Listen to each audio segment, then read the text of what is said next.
sheeko xigmad badan oo ku saabsan xijaabka.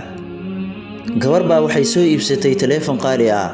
Aabaheed baa ku arkay taleefankii, markaa buu ku yiri, "Aabe, markaad taleefanka soo iibsanaysay, waxa ugu horeeyay aad samayso maxay ahayd?"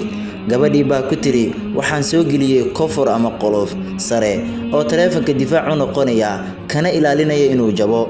Aabihi ayaa ku yiri, "Cid kugu qasabtay miyaa jirta inaad sidaas samayso?" Gabadhii baa waxay tiri, "Maya, layguma qasbin, laakiin aniga ayay anfacaysaa si aanan taleefankayga markaas u noqonin mid markaas dhibaato soo gaarta." Aabihi ayaa wuxuu ku yiri, "Ma kula tahay inaad ceebaysay shirkadda taleefanka soo saartay?"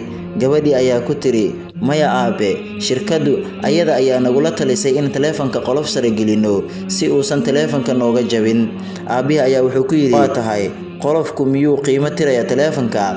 Gabadhii ayaa tiri, "Maya aabe, difaac ayuu u noqonayaa taleefanka inuu ku jabo markaasi ama garaafo soo gaarto buu ka ilaalinayaa, ileen hadduu garaafo soo gaaro waa uu qiimo beelayaa." Aabihi ayaa wuxuu ku yiri, "Miyuu foolxumo u kordhinayaa qolofkaasi taleefanka?"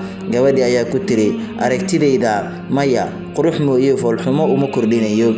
Intuu si dhimrin leh u eegay buu ku yiri, "Aabe macaan, xijaabku waa sidaa oo kale ee ku dhegnow had iyo jeer."